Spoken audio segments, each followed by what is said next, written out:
Dan tadi Pak Budi mengingatkan bahwa kita bersyukur atas segala nikmat dan kesehatan, karena ada saudara kita jamaah yang biasa bersama kita, yaitu Bapak Haji Wiratno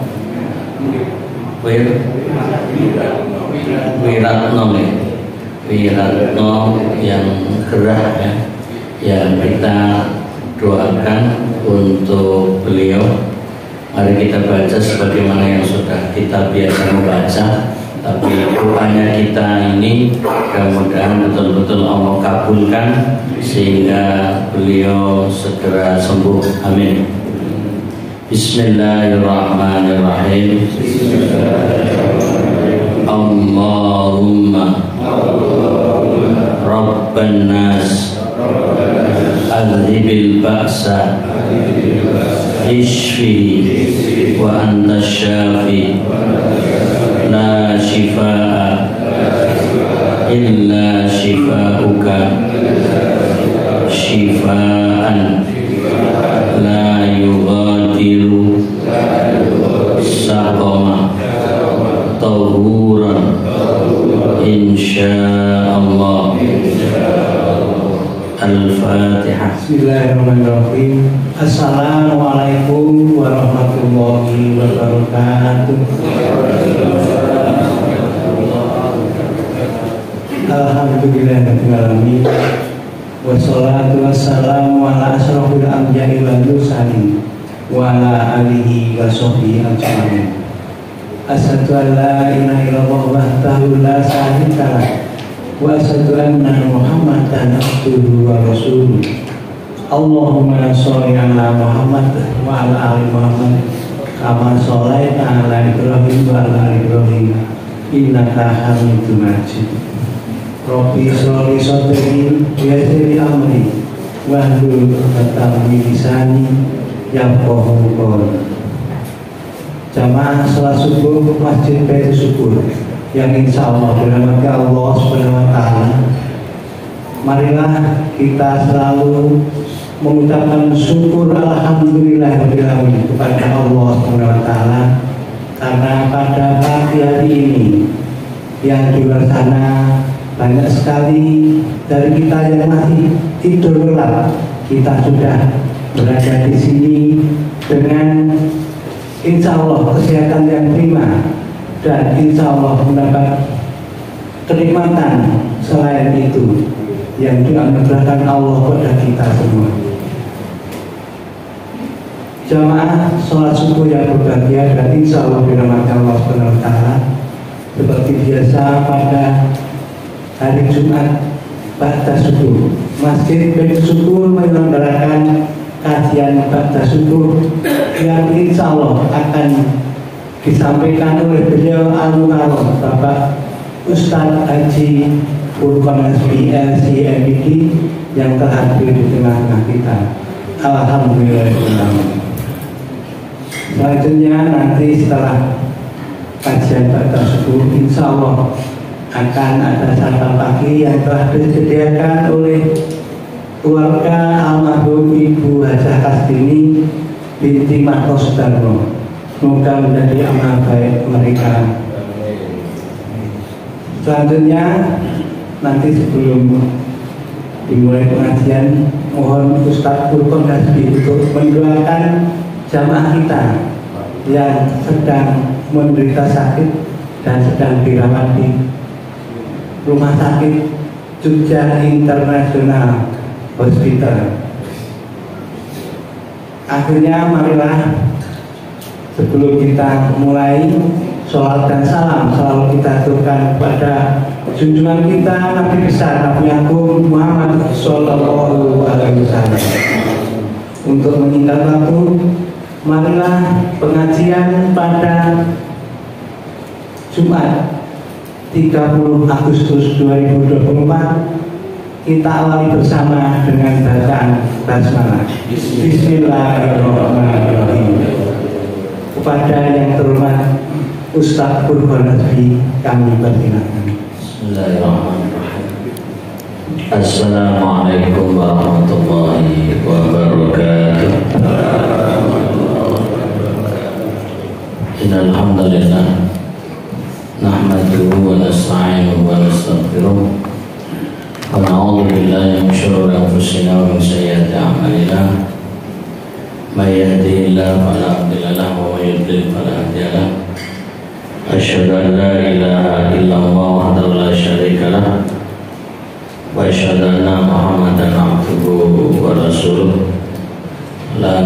ibadah. Amma ba'd. Ya ibadallah, usikum wa nafsi bittaqwallah faqad faza. Apa kabar sama semuanya? Alhamdulillah, kita bersyukur karena pada pagi hari ini kita diberi kesehatan jasmani dan rohani sehingga bisa melangkahkan kaki kita ke Masjid Baitul Syukur. Dan langkah-langkah kita yang kanan mengangkat derajat kita dan yang kiri menghapus dosa-dosa kita. Amin. Sebagaimana yang Nabi janjikan, orang yang berangkat ke masjid maka langkah kaki kanannya akan mengangkat derajatnya dan langkah kaki kirinya penghapus dosa. Ditambah kita banyak ibadah, banyak sholat, banyak tilawah, termasuk juga pengajian yang hadir di dalamnya, maka para malaikat mendoakan qad ghafarallahu lakum dzunubakum. Allah atau semoga Allah benar-benar menghapus dosa-dosa kalian. Mudah-mudahan pengajian ini juga samping mendapatkan pahala, kita juga dapat doa dari para malaikat sekaligus sebagai penghapus dosa-dosa kita semuanya. Amin ya rabbal alamin. Dan tadi Pak Budi mengingatkan bahwa kita bersyukur atas segala nikmat dan kesehatan karena ada saudara kita jamaah yang biasa bersama kita, yaitu Bapak Haji Wiratno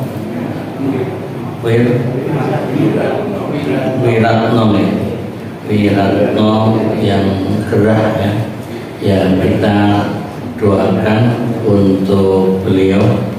Mari kita baca sebagaimana yang sudah kita biasa membaca, tapi doanya kita ini mudah-mudahan betul-betul Allah kabulkan sehingga beliau segera sembuh. Amin. Bismillahirrahmanirrahim. Allahumma Rabban nas adhibil ba'sa ishfi wa anta syafi la shifaa illa shifauka shifaan la yughadiru saqama tahuran insyaallah. Al-Fatihah. Bismillahirrahmanirrahim. Alhamdulillahirabbil alamin. Arrahmanir rahim. Maliki yaumiddin. Iyyaka na'budu wa iyyaka nasta'in. Ihdinas siratal mustaqim. Siratal ladzina an'amta 'alaihim ghairil maghdubi 'alaihim waladdallin. Amin. Sekali lagi mudah-mudahan Allah mengabulkan doa kita sehingga beliau Bapak Wiratno yang sedang sakit segera diangkat penyakitnya, lekas sembuh sehat walafiat sehingga bisa bersama kita kembali. Amin. Jamaah rahmatullah, mari kita berbanyak sholawat untuk Rasulullah Muhammad SAW yang sempurna mengajarkan Islam baik melalui Al-Quran, melalui perkataan maupun melalui keteladanan. Dan di antara ayat Al-Quran yang Allah sampaikan melalui Nabi Muhammad SAW, surat Al-Baqarah. Dan surat Al-Baqarah kita sudah membaca beberapa ayat di buku Al-Marawi ini. Yang terakhir kita sampai halaman berapa ini? 82 alinea berapa? Alinea pertama. Baik, kita sedikit mengulang ya, ayatnya yang kita baca ayat 34 di halaman 80, lalu kita nanti masuk di halaman 82. A'udzu billahi minasy syaithanir rajim.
Sujudlah kamu kepada Adam. Lalu mereka sujud, kecuali iblis. Ia enggan dan sombong, dan ia adalah tergolong kaum yang kafir. Setelah kita baca beberapa keterangan yang berkaitan dengan ayat ini, yaitu kita sudah baca keterangan ringkas dan juga pada huruf A yang terkait dengan perintah Allah kepada Nabi Adam untuk sujudlah kamu kepada Adam, yang artinya penghormatan, bukan dalam arti sujud seperti kita melaksanakan sujud sholat, tapi sujud dalam arti sujud hormat kepada Nabi Adam alaihissalam. Para malaikat bersujud artinya memberi penghormatan kepada Nabi Adam. Nah, di situ yang kemudian nanti yang menolak adalah iblis. Nanti kita baca pada halaman 83. Tapi kita lanjut dulu dalam halaman 82. Dan segala sesuatu yang berjalan menurut aturan khusus dengan hikmah ilahi didasarkan oleh adanya roh ciptaan Tuhan, sehingga bisa hidup karena roh ilahi yang dalam bahasa syarak atau syariat disebut malak. Jadi malak itu tadi dari malaikat, malak. Sedang orang-orang kafir menyebutnya kekuatan alam, yaitu hukum alam. Orang yang beriman kepada yang gaib berpendapat bahwa roh itu punya wujud yang tidak bisa diketahui hakikatnya. Dan orang yang tidak beriman berkata, saya tahu ada kekuatan yang tidak saya mengerti hakikatnya. Jadi tidak ada perbedaan pendapat di antara manusia tentang adanya sesuatu yang tidak terlihat dan dirasakan, tidak dapat dimengerti benar, dan tidak bisa dijangkau oleh akal. Kita semua menyadari bila kita berhasrat melakukan sesuatu yang mengandung segi kebenaran atau kebaikan, kebatilan atau keburukan, maka dalam diri kita terasa adanya tantangan dan seolah-olah perkaranya diajukan untuk dibicarakan dalam majelis. Yang satu pihak berkata, kerjakanlah, sementara yang lain jangan dikerjakan, sampai salah satunya menang. Apa yang diletakkan pada diri kita yang disebut kekuatan dengan pikiran, pada hakikatnya merupakan makna yang tidak kita jangkau. Yang demikian itu kita sebut malak. Imam Muhammad Abduh berkata, kalau kita menafsirkan dengan penafsiran cara ini, maka tidaklah keliru kalau dalam ayat ini mengandung isyarat bahwa ketika Allah menciptakan dan mengatur bumi menurut kehendaknya, yaitu dengan memberikan kekuatan rohani sebagai penumpangnya dan menjadikan setiap bagian kekuatan itu khusus untuk jenis makhluk tertentu, maka Allah menciptakan manusia dan memberinya kekuatan untuk menggunakan semua potensi dan menundukkannya guna memakmurkan bumi. Sikap ketundukan inilah yang dikatakan sujud, yang berarti tunduk. Ya, tadi kita sekilas arti sujud adalah penghormatan, tapi di sini diarahkan arti sujud adalah tunduk. Dan dengan kekuatan yang tidak terbatas inilah, lalu Allah jadikan khalifah di buminya, karena dialah makhluk yang paling sempurna. Kecuali kekuatan itu ada satu kekuatan yang cenderung dari kesempurnaan kepada kekurangan, memalingkannya dari perbuatan baik dan menghalanginya dalam mengerahkan potensinya mencari kemaslahatan yang dapat menyempurnakan tugas kekhilafahan. Pengaruh kekuatan itu telah menyesatkan segolongan manusia, sehingga mereka menyangka di alam ini ada Tuhan yang bernama Tuhan kejahatan. Padahal kekuatan jahat ini bukan Tuhan, melainkan cobaan Allah yang hanya Dialah, itu Allah lah yang tahu apa maksud dan rahasia diciptakannya kekuatan jahat ini. Kekuatan jahat inilah yang disebut iblis. Jadi memaknai iblis sebagai kekuatan jahat. Jadi jika ada orang yang cenderung menerima penakwilan ini, maka tidak ada dalil agama yang melarangnya. Padahal yang menjadi pegangan adalah kemantapan hati dan kepuasan jiwa dalam menerima kebenaran yang tampak.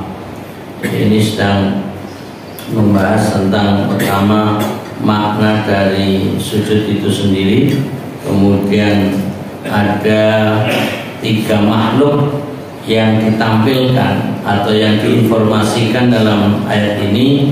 Satu, al-malaikah, yaitu untuk menggambarkan makhluk suci, ya. Kemudian yang kedua adalah Adam, ya, sebagai manusia. Kemudian yang ketiga adalah iblis, ya. Dalam informasi lain, iblis adalah nama makhluk dari golongan jin. Nah, lebih lanjut kita baca pada huruf B di halaman 83 penjelasan tentang fasajadu illa iblis. Lalu mereka para malaikat bersujud illa iblis, kecuali iblis.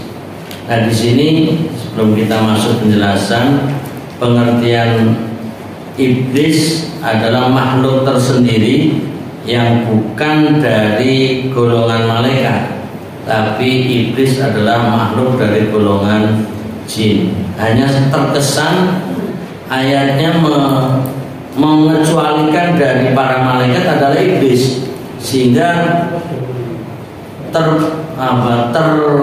terpintas, ya, sekilas seakan-akan iblis adalah golongan malaikat. Nah, ini yang perlu kita pahami, bahwa ini illa atau kecuali dalam istilah bahasa Arab namanya harful istisna, yaitu huruf pengecualian yang mengandung mungqati, yaitu terputus, memisahkan antara dalam ayat ini golongan malaikat tapi dikecualikan dengan pengecualian yang terpisah.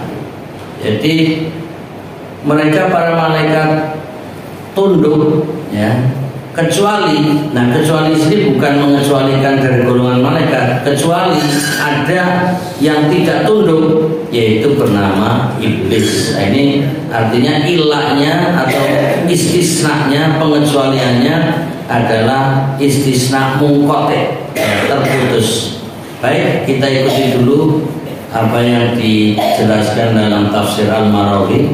Setelah tadi tafsir Al-Marawi sendiri mengutip dari tafsir Al-Manar yang ditulis oleh Rasyid Ridho, yang Rasyid Ridho itu menyusun kembali dari tafsirnya Muhammad Abduh, ya.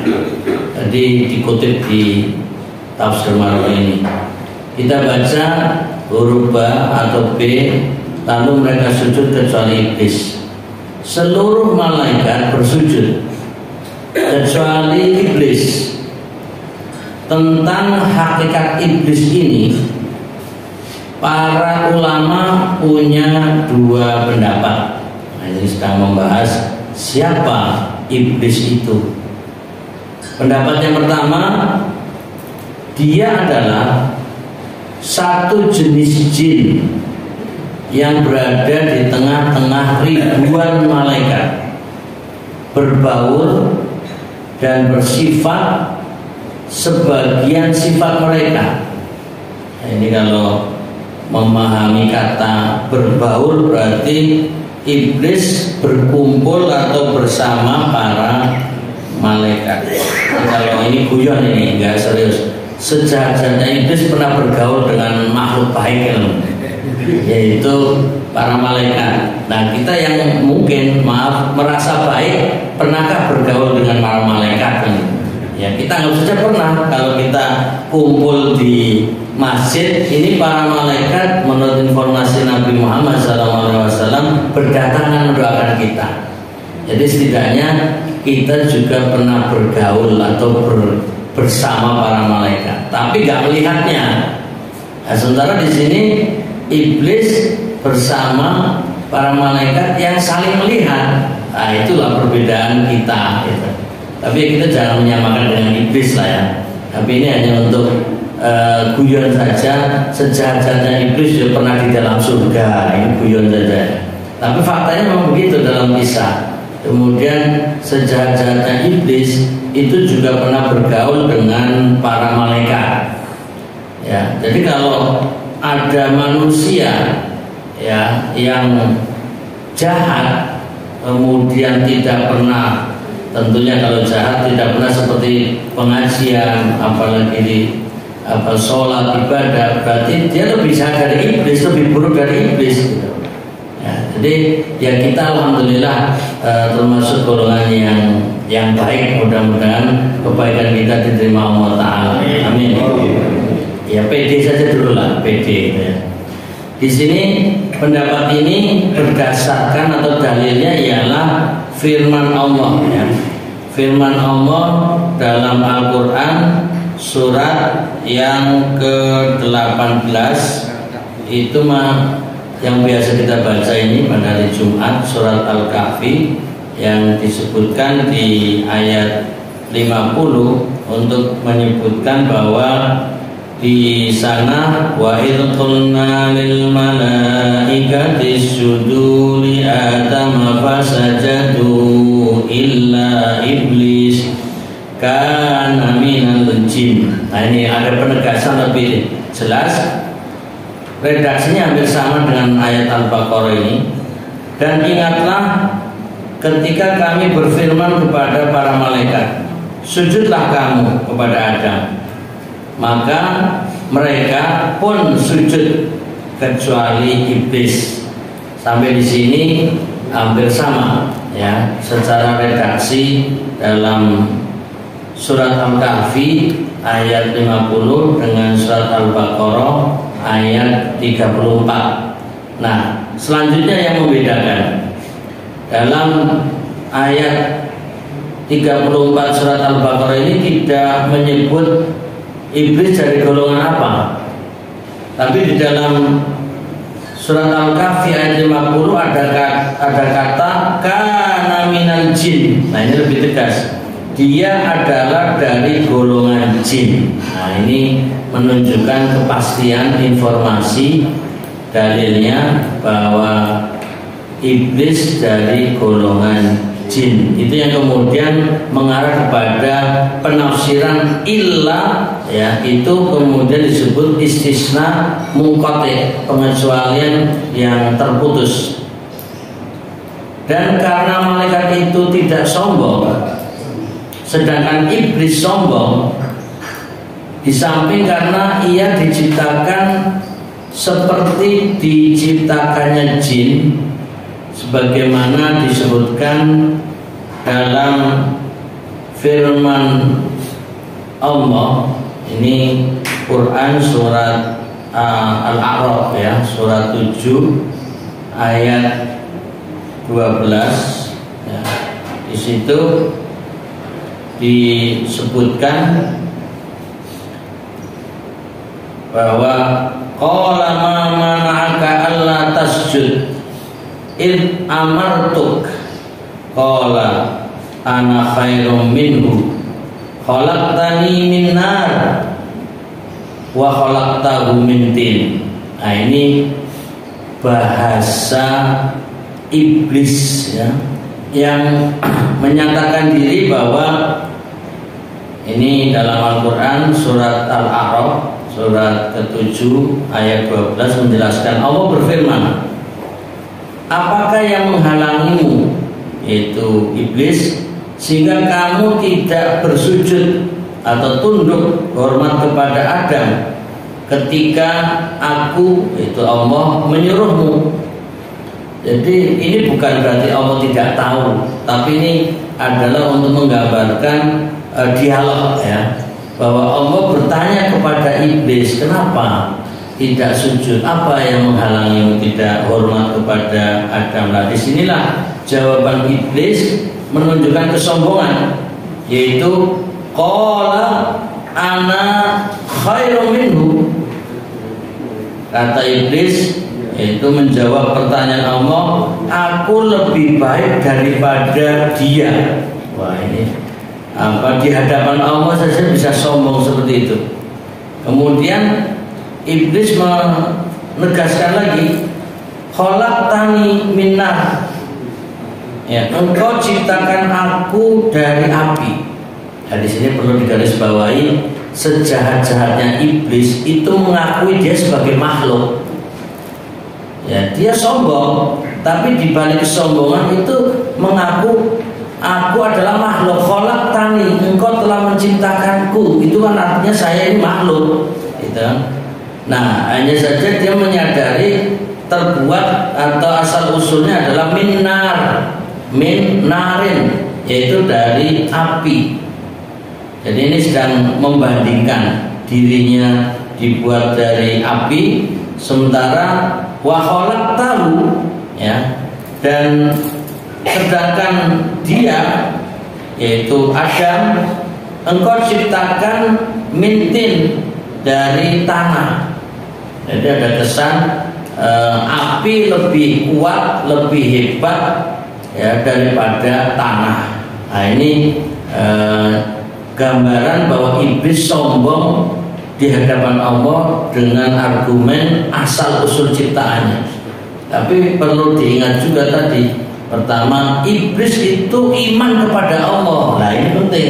Kalau ada manusia kok tidak iman kepada Allah, dengan iblis berarti lebih buruk, lebih jahat. Iblis saja yang dianggap makhluk jahat masih iman kepada Allah, mengakui sebagai makhluk, ya. Sementara kok ada manusia itu sudah sombong, kafir, tidak iman kepada Allah, lebih buruk dan lebih jahat dari iblis. Jadi iblis seburuk-buruknya makhluk tapi masih ada imannya.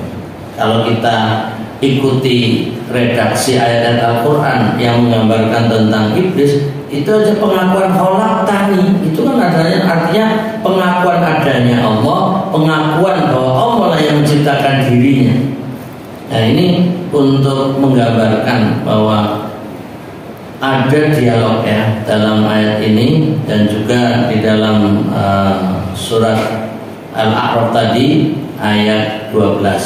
Nah, ini bisa ditambahkan bagi yang membawa alat tulis, mungkin bisa ditulis ayatnya atau nanti bisa dicek. Kemudian ini pendapat yang pertama terkait dengan siapa itu hakikat iblis. Tapi ada pendapat yang kedua. Nah, ini kita ikuti juga untuk menambah informasi. Ya, kalau tadi kita sudah membaca dengan dalil-dalilnya. Bagaimana pendapat kedua? Iblis itu dari malaikat juga. Nah, ini biar kita tidak kaget ya. Kalau ada yang mengatakan bahwa iblis ya termasuk malaikat. Nah, ini karena mengikuti tadi ayat yang kita baca, fasajadu illa iblis ya. Mereka para malaikat bersujud atau tunduk kecuali iblis, sehingga terkesan ya iblis adalah dari golongan malaikat. Ilahnya itu hanya istisna, pengecualian, berarti mengecualikan hanya dari malaikat, bukan mukote, bukan terputus.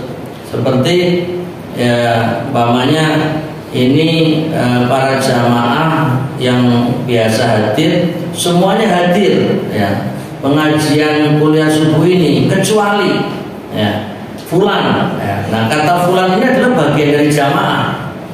Nah, ini artinya berarti setelah ilah kecuali adalah bagian daripada yang disebut sebelum istisna atau sebelum pengecualian itu. Coba kita ikuti dulu bahwa pendapat kedua dari para ulama bahwa iblis itu ya dari malaikat juga.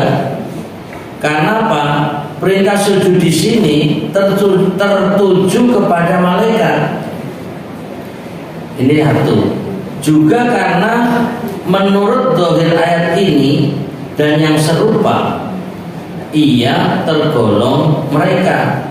Artinya iblis tergolong malaikat. Ini menurut pendapat yang kedua.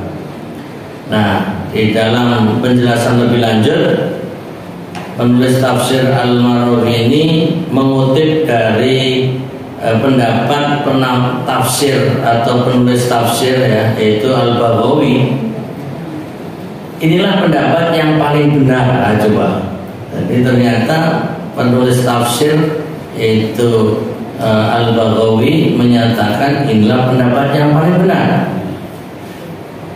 Pengarang kitab At-Taisir berkata, disifatinya malaikat dengan sifat tidak durhaka kepada Allah menunjukkan adanya yang durhaka di antara mereka.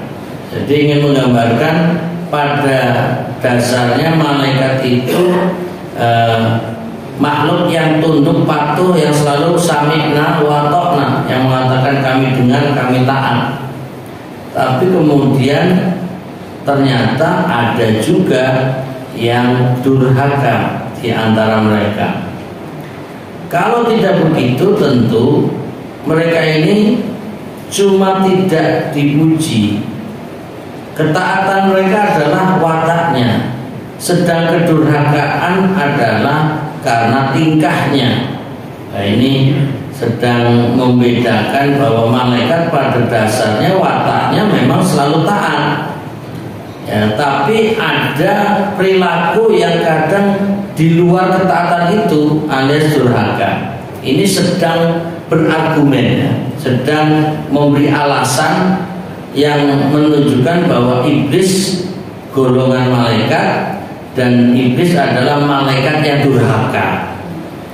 Ya mungkin diantara para jamaah kayaknya belum sepaham dengan pendapat ini. Ya nggak apa-apa, namanya juga sedang membaca tafsir. Tapi biar kita sadar ternyata di kalangan ulama ada yang beda pendapat.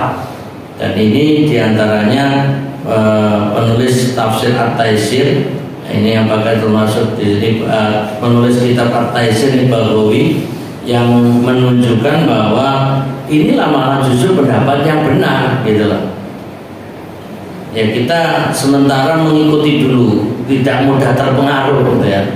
Tapi paling tidak membaca bahwa ada pendapat ini. Selanjutnya ketaatannya, ya ketaatannya manusia adalah hasil usahanya. Sedangkan mengikuti hawa nafsu adalah wataknya. Nah ini sedang membandingkan atau menambah penjelasan bahwa manusia itu sifat dasarnya, wataknya itu suka mengikuti hawa nafsu. Ya.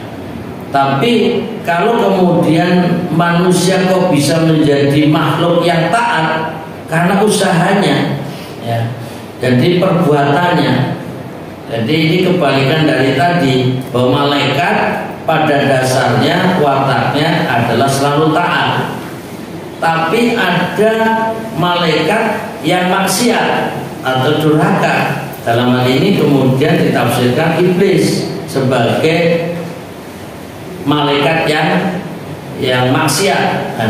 Nah, kemudian manusia pada dasarnya wataknya selalu mengikuti hawa nafsu, tapi ada manusia yang taat, ya, karena usahanya, dan ini adalah perilaku yang diusahakan atau menjadi hasil usaha dari manusia itu sendiri. Ya, ini sedang memberi dalil, tapi dalil akli kalau ini. Kalau tadi di atas pendapat pertama kan dalil yang berdasarkan Al-Quran, ya, yaitu dalil nakli, ya, berdasarkan kutipan Al-Quran. Kalau yang pendapat kedua ini dalil akli, berdasarkan logika, akal. Tapi kita tetap mengikuti informasi ini. Selain itu tidak ada dalil yang menunjukkan perbedaan fundamental antara malaikat dan jin yang membedakan yang satu dari lainnya. Jadi seperti menolak, ya, adanya pendapat yang kuat terkait dengan perbedaan malaikat dan jin. Mereka ini hanya berbeda dalam beberapa sifat saja. Mereka semua tergolong dari alam gaib yang tidak kita ketahui hakikatnya, dan tidak boleh kita menambahkan sesuatu sifat kepada makhluk gaib ini di luar nas-nas yang datang dari Allah dan Rasulnya. Ya, setelah kita baca dua pendapat ini, kita tinggal memikirkan atau merenung sendiri kira-kira mana pendapat yang lebih kita condong, atau mana pendapat yang kita pilih gitu. Ya, kalau di buku ini tidak mentarjih secara pribadi penulis, tapi penulis malah mengutip, ya, pendapat Imam Baghawi, ya, salah satu penulis kitab tafsir, ya, di sini At-Taisir, itu menyatakan pendapat yang menginformasikan bahwa iblis adalah dari golongan malaikat itu lebih benar, di situ menggunakan paling benar.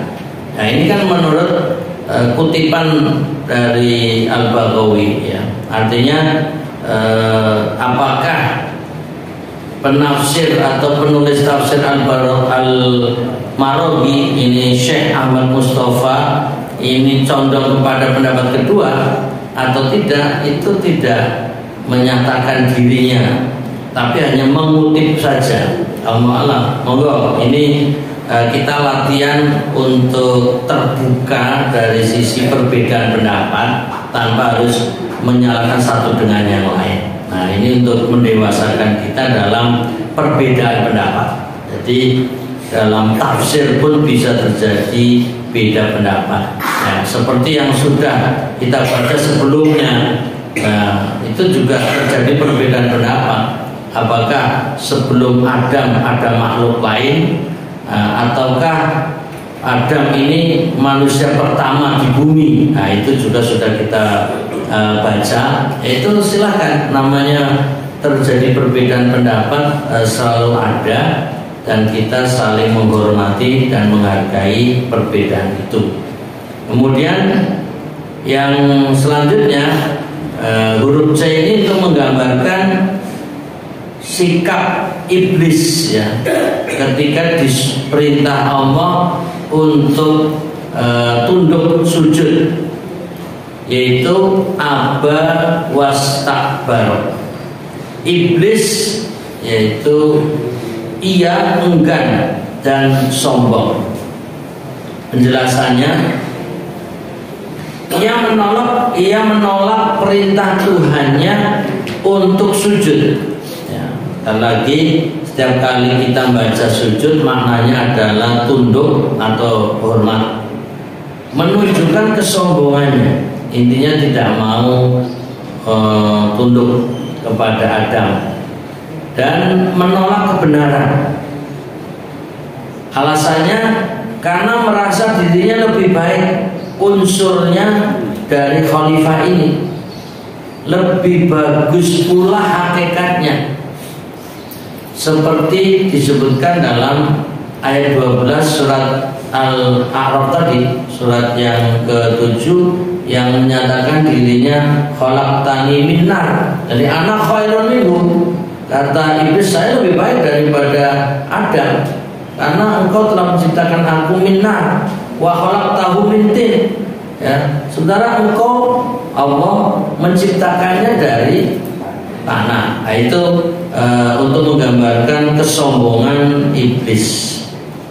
Selanjutnya kita baca yang terakhir, yaitu penegasan bahwa siapa iblis, wa kana minal kafirin, dan ia adalah tergolong kaum yang kafir. Jadi akhirnya bahwa iblis dihukumi, ya, dalam ayat ini oleh Allah Ta'ala termasuk golongan makhluk kafir, ya. Cuma kadang secara spontan kita mengatakan kaum orang kafir.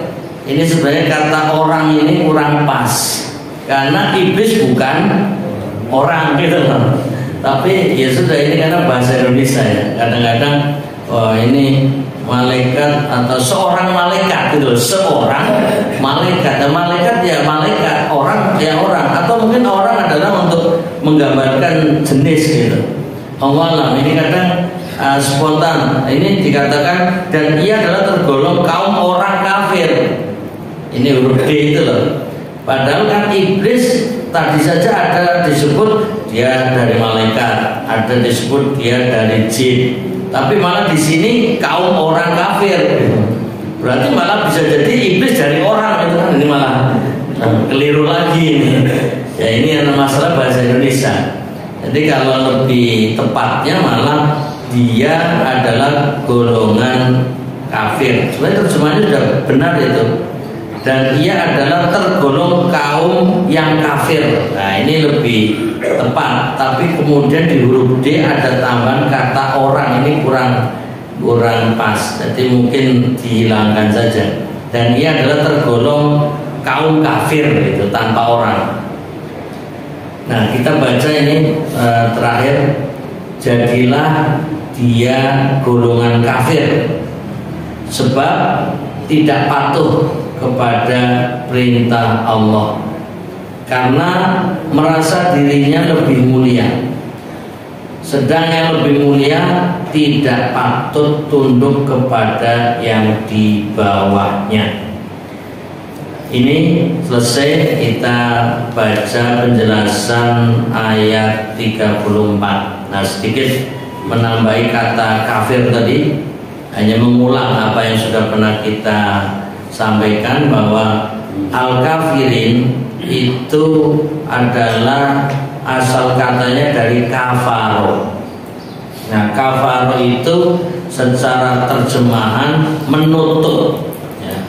Kemudian kafir itu dalam bahasa Arab ismul fa'il. Nah, ismul fa'il ini artinya pelaku. Berarti kafaro menutup, kafir yang menutup.